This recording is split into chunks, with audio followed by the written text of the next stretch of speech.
আসসালামু আলাইকুম আইটি হেল্পলাইনের পক্ষ থেকে সবাইকে আবারও স্বাগতম। আমি মোহাম্মদ জহুরুল ইসলাম। আমি নিয়ে এসেছি পাওয়ার পয়েন্ট প্রেজেন্টেশন টিউটোরিয়াল 4।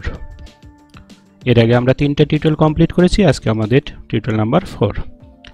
তো আমার চ্যানেলে যারা নতুন তারা অবশ্যই সাবস্ক্রাইব করবে এবং বেল বাটনটি অন করে রাখবে, আর লাইক কমেন্ট দিতে ভুলবে না। তো চলুন আজকের পার্ট পাওয়ার পয়েন্ট টিউটোরিয়াল 4, কিভাবে পাওয়ার পয়েন্ট প্রেজেন্টেশন ফাইলে পিকচার ইনসার্ট করা যায় এবং সেগুলিকে বিভিন্ন অ্যাঙ্গেলে উপস্থাপন করা যায়।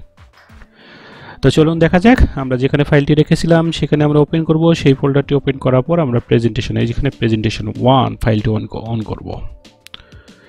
অন করার পর আমরা কি করব দেখে নিচ্ছি। দেখা যাচ্ছে যে এখানে 3টা টিউটোরিয়াল আমরা কমপ্লিট করেছি। 3টা টিউটোরিয়ালে 3টা সেকশন আমরা অন করে নিয়েছিলাম। তো এখন আমরা কি করব, সেকশন নাম্বার 4 অর্থাৎ টিউটোরিয়াল নাম্বার 4 দেব। দেওয়ার পর রিনাম ওকে করার পর দেখুন আমাদের টিউটোরিয়াল নাম্বার 4 কমপ্লিট হয়ে গেছে। আমরা এখন কি করব, পূর্বে থেকে কিছু স্লাইড আমরা এখানে কপি করব। তো কন্ট্রোল চেপে ধরে আমরা স্লাইডের উপর ক্লিক করতেছি। ক্লিক করলাম যে কয়টা স্লাইডের দরকার। ক্লিক করার পর আমরা কন্ট্রোল সি অথবা রাইট ক্লিক করে কপিতে ক্লিক করব। এরপর আমরা সেকশন 4 টিউটোরিয়ালে এসে আমরা কি করব, সেটা পেস্ট করে দেব। কন্ট্রোল ভি অথবা মাউসের রাইট ক্লিক করে পেস্ট। এখন আমরা কি করব, এখানে বিভিন্ন পিকচার ইনসার্ট করব। দেখুন আগে থেকে আমাদের কি করা আছে, লেখাগুলো বিভিন্ন অ্যাঙ্গেলে নেওয়া আছে, বিভিন্ন সাইডে নেওয়া আছে, যেটা আমরা প্রিভিয়াস টিউটোরিয়ালে কমপ্লিট করেছি। তো এখন আমরা এখানে পিকচার ইনসার্ট করব। তো পিকচার ইনসার্ট করার জন্য আমাদের কি করতে হবে, যে কোনো একটা স্লাইড সিলেক্ট করতে হবে। যে স্লাইডে পিকচার ইনসার্ট করব, তারপর আমরা যাব ইনসার্ট ট্যাবে। ইনসার্ট ট্যাবে যাওয়ার পর আমরা কি করব, পিকচার, এই যে পিকচার অপশন আছে, পিকচার অপশনে ক্লিক করব। দেখুন একটা দুইটা অপশন আছে, একটা হচ্ছে দিস পিসি আর একটা হচ্ছে অনলাইন পিকচার, অর্থাৎ দিস ডিভাইস এবং অনলাইন পিকচার, দুইটা জিনিস এখানে আছে। তো দুইটা থেকে আমরা যখন নিব তখন আমরা কি করব, এখানে আমাদের কাজ হচ্ছে দিস পিসিতে। মনে করেন যে দিস পিসি, মনে রাখবেন যে আপনারা যদি কোনো পিকচার সেভ করা থাকে কম্পিউটারে, তাহলে আপনারা যাবেন দিস পিসিতে, আর না হলে আপনারা যাবেন অনলাইন পিকচারে, অনলাইন থেকে ডাউনলোড দেবেন। আমরা এখন আমাদের সেভ করা আছে পিকচার, সেক্ষেত্রে আমরা যাব দিস পিসিতে। তো ওকে, দিস পিসিতে ক্লিক করব। দিস পিসিতে ক্লিক করলে আমাদের দিস পিসি উইন্ডো ওপেন হবে।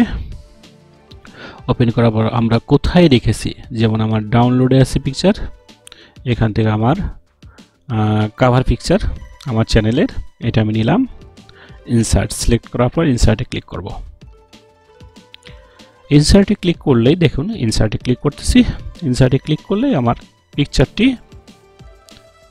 এই স্লাইডে এসে লিপিবদ্ধ হবে। কিন্তু পিকচারটি কি হয়েছে, আমার হচ্ছে পুরো স্লাইড নিয়েছে। সেক্ষেত্রে আমি কি করব, সেক্ষেত্রে আমি পিকচারটাকে ছোট করে নিব। তাহলে পিকচারে কর্নারে যাব। কর্নারে যাওয়ার পর আমি শিফট চেপে ধরে টানবো, অর্থাৎ শিফট চেপে ধরে মাউসে ক্লিক করে আমি সেটাকে ছোট করব। তাহলে আমার পিকচারের শেপ কখনোই নষ্ট হবে না। এরপর আমি কি করব, পিকচারের উপর ক্লিক করব, অর্থাৎ চতুর্দিকে যখন অ্যারো চিহ্ন আসবে তখন পিকচারের উপর ক্লিক করব। ক্লিক করার পর আমি এটা যে কোনো জায়গায় ড্র্যাগ করে নিতে পারবো, টেনে নিতে পারবো। দেখুন আমি এটা সেন্টারে রাখলাম। এখন যদি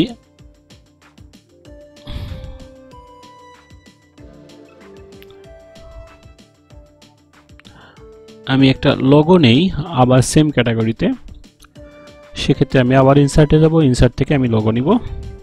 লোগো সিলেক্ট করার পর লোগো ইনসার্ট করছি। এরপর আমি একটা ফাইল, আবার একটা পিকচার নিব। এটাও দিস পিসি থেকে নিব। এটা আমি নিব হচ্ছে আমার ডেস্কটপে যাব। ডেস্কটপ থেকে আমি একটা আমার নাম নিব আর কি, ইনসার্ট করব। দেখুন 3টা পিকচার 3 রকম, একটা অ্যানিমেশন হচ্ছে, একটা ব্যাকগ্রাউন্ড ছাড়া, আর একটা হচ্ছে ব্যাকগ্রাউন্ড সহ। তো 3টা পিকচার 3 রকম। দেখুন এটা হচ্ছে জিপিইজি ফরম্যাটের পিকচার। জিপিইজি ফরম্যাট কি, জিপিজি ফরম্যাট হচ্ছে আপনি হচ্ছে জয়েন্ট ফটোগ্রাফিক্স এক্সপার্ট গ্রুপ। এরপরেরটা আছে হচ্ছে পিএনজি পিকচার অর্থাৎ পোর্টেবল গ্রাফিক্স ফরম্যাট। এরপর যে পিকচারটা আমি নিয়েছি সেটা হচ্ছে জিপ পিকচার অর্থাৎ গ্রাফিক্স ইন্টারচেঞ্জ ফরম্যাট অর্থাৎ গ্রাফিক্স ইন্টারচেঞ্জ ফরম্যাট।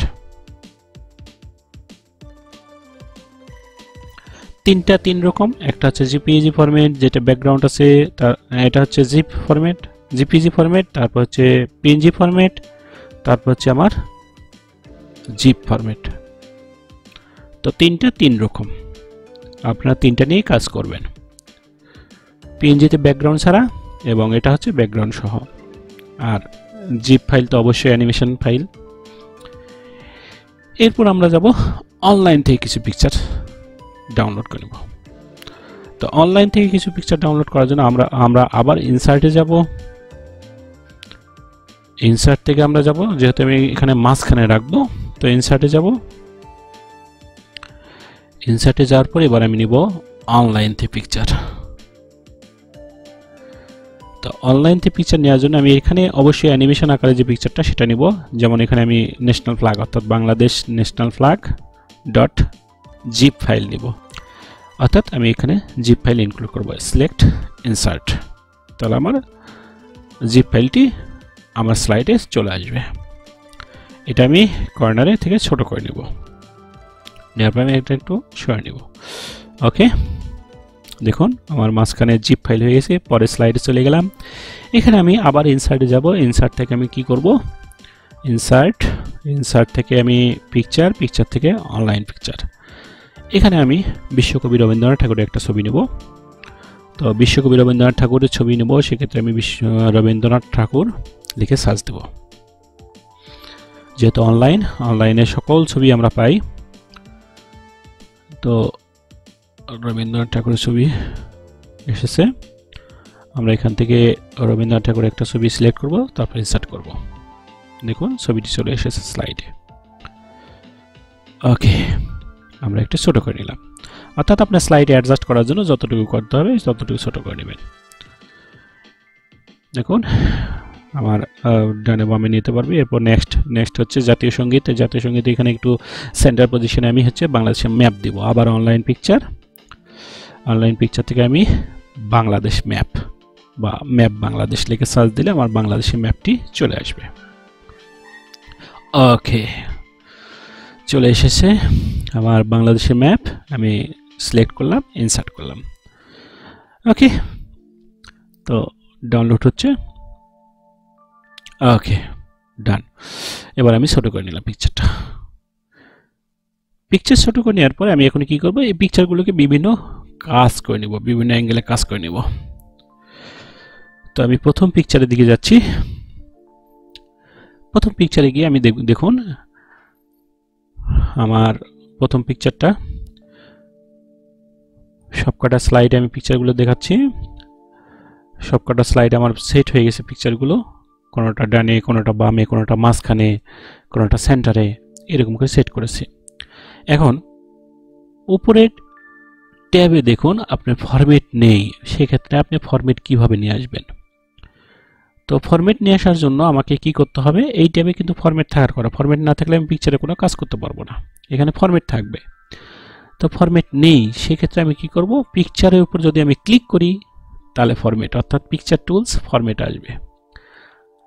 আর যদি এটা ক্লিক করা বা সিলেক্ট করা না থাকে তাহলে আমার ফরম্যাট থাকবে না। অনেকেই বলে যে ফরম্যাট থাক, আমারটাতে ফরম্যাট নেই। তাহলে অবশ্যই আপনি পিকচারের উপর ক্লিক করবেন, তাহলে ফরম্যাট আসবে। আর যদি ক্লিক করা না থাকে সেক্ষেত্রে আপনার ফরম্যাট আসবে না।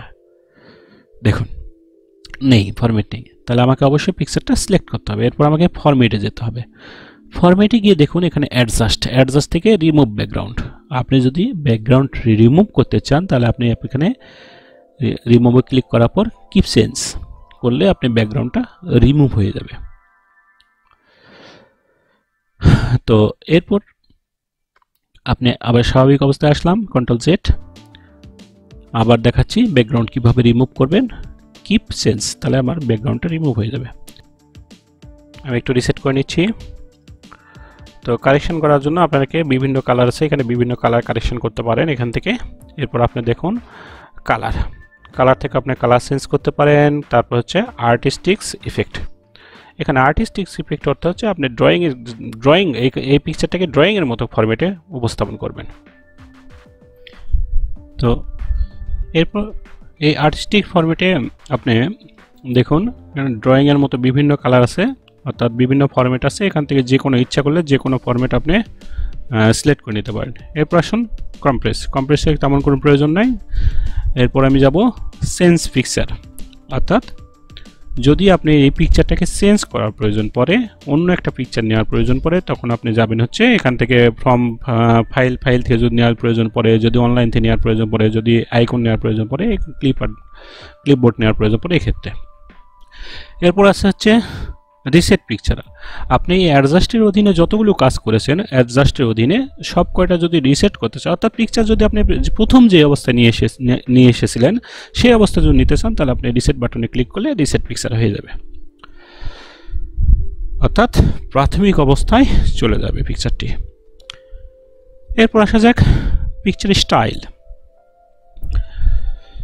অ্যাডজাস্ট শেষ হয়ে গেল। পিকচার স্টাইলে আপনি দেখুন এখানে কিছু স্টাইল আমরা আগে থেকে রেডিমেড কিছু স্টাইল পাবো অটোমেটিক্যালি। তো এই স্টাইলগুলো আপনি যে কোনো একটা চুজ করতে পারেন। তো এখান থেকে মনে করি আমি এইটা নিলাম,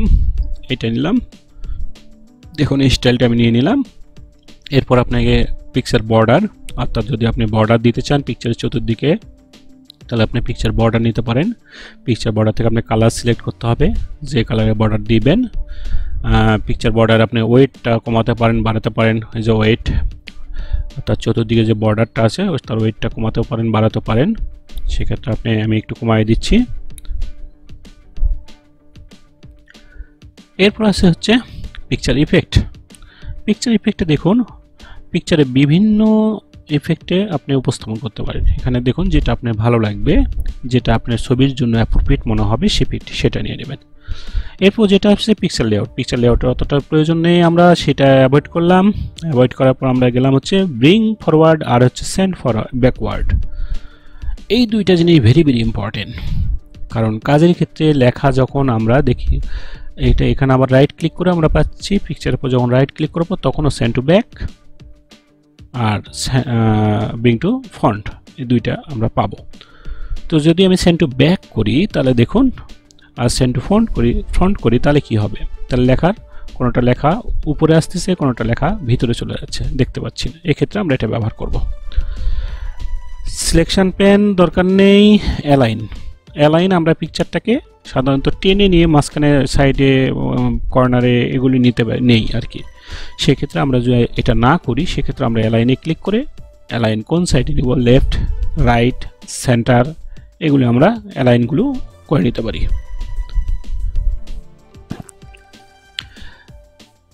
এরপর আমরা কোথায় যাব?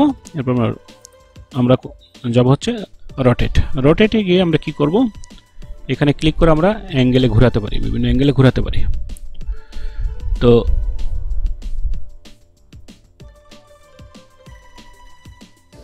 এরপর আমরা সবচেয়ে ইম্পর্টেন্ট যেটা, সেটা হচ্ছে ক্রপ, ভেরি ইম্পর্টেন্ট পার্ট।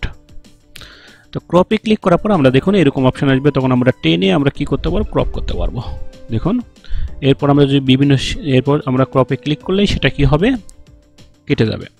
এরপর আমরা বিভিন্ন শেপে যদি, অর্থাৎ শেপ টু ক্রপ, অর্থাৎ শেপের মাধ্যমে যদি ক্রপ করতে চাই, তাহলে যে শেপে আমি ক্রপ করব সেই শেপটা আমি সিলেক্ট করে নেব, তাহলে আমার সেই শেপে ওই পিকচারটা ক্রপ হয়ে যাবে।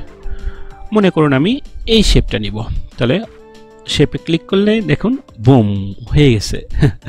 আমার এটা কি হয়ে গেল, আমার শেপটা ওই শেপের আন্ডারে ক্রপ হয়ে গেল।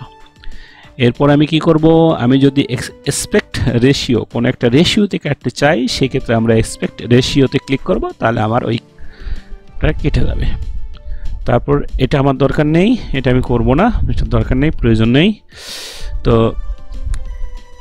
এক্সপেক্ট রেশিওটার দরকার হতে পারে, শেপের দরকার হতে পারে এবং ক্রপের দরকার হতে পারে। এই দুইটা জিনিস আমার দরকার হতে পারে, আর এই দুইটা জিনিস আমার শেষের দুইটা দরকার অতটা হয় না। এরপর হাইট ওয়াইট অনুসারে আপনি ক্রপ করতে পারবেন। দেখুন হাইট ওয়েট অনুসারে আপনি ক্রপ করতে গেলে এই ক্রপ শেপ টু ক্রপ এই দুইটা জিনিসই আমাদের সবচেয়ে বেশি প্রয়োজন। এরপর হাইট ওয়াইট দেখুন এখানে বাড়াচ্ছি। ওকে, উপরে ড্রপ ডাউনে ক্লিক করলে আমার কি হবে, বাড়বে, আর নিচেরটাতে ক্লিক করলে কমবে। এটা একটা রেশিও অনুসারে কমবে। এই রেশিওটা আমার লক করা থাকতে হবে, এক্সপেক্ট রেশিওটা লক থাকতে হবে, তাহলে আমার কি ছবির বা পিকচারের শেপ নষ্ট হবে না। আর যদি লক না থাকে তাহলে আমার অবশ্যই নষ্ট হয়ে যাবে। এক্ষেত্রে আমি যদি এখানে ক্লিক করি তাহলে কি হবে, রেশিও অনুসারে বাড়বে এবং রেশিও অনুসারে এটা কমবে। তো আমরা দেখলাম আজকে কিভাবে পিকচার ইনসার্ট করতে হয় এবং এই পিকচারগুলিকে বিভিন্ন ফরম্যাটে উপস্থাপন করতে হয়। তো আপনাদের যে কাজ থাকবে সেটা হচ্ছে, আমি যে স্লাইডগুলোতে দেখিয়েছি এই স্লাইডগুলোতে বিভিন্ন অপশানে। তো এবার একটু নেট থেকে ডাউনলোড করা দেখিয়ে দিই। আপনারা নেট থেকে কীভাবে ডাউনলোড করবেন। তো নেট থেকে ডাউনলোড করার জন্য দেখুন আমি রবীন্দ্রনাথ ঠাকুর লিখে সার্চ দিচ্ছি, বিশ্বকবি রবীন্দ্রনাথ ঠাকুর লিখে সার্চ দেওয়ার পর ইমেজ অপশানে যাব। আমি ইমেজ অপশানে গিয়ে আমি যে পিকচারটা নিব সেই পিকচারের উপর ক্লিক করব। ক্লিক করলে আমার ওই পিকচারটা চলে আসবে। তারপর right click, save as image. Okay, download করলাম। রিনেম করার পর, যদি রিনেম করার প্রয়োজন পড়ে রিনেম করার পর আমি সেভে দিয়ে দেবো ক্লিক। তারপর আমি সচরাচর পাওয়ার পয়েন্টে যেভাবে যাওয়া লাগে সেভাবে গিয়ে ইনসার্ট থেকে আমি এটা ইনসার্ট করব পিকচার থেকে আমি দিস ডিভাইস, তারপর ডাউনলোড থেকে আমি এটা এখানে নিয়ে আসতে পারবো। তো ওকে, ধন্যবাদ সবাইকে। আশা করি আমার ভিডিওটি ভালো লেগেছে এবং সেই অনুপাতে আপনারা কাজ করবেন। বাসায় যে কাজ থাকবে আপনাদের, পূর্বের টিউটোরিয়াল থেকে কিছু স্লাইড কপি করার পর সেই স্লাইডগুলোতে বিভিন্ন ছবি বিভিন্ন সাইডে ডানে বামে মিডলে আপনারাও দিবেন এবং সেগুলিকে ফরম্যাটিং করবেন। তো ওকে, ধন্যবাদ সবাইকে। আমার এই ভিডিওটি অবশ্যই আপনাদের ভালো লেগেছে আশা করি, তাই লাইক কমেন্ট এবং শেয়ার করবেন এবং অবশ্যই চ্যানেলটি সাবস্ক্রাইব করবেন এবং বেল বাটনটি অন করে রাখবেন। সবাইকে ধন্যবাদ। আসসালামু আলাইকুম।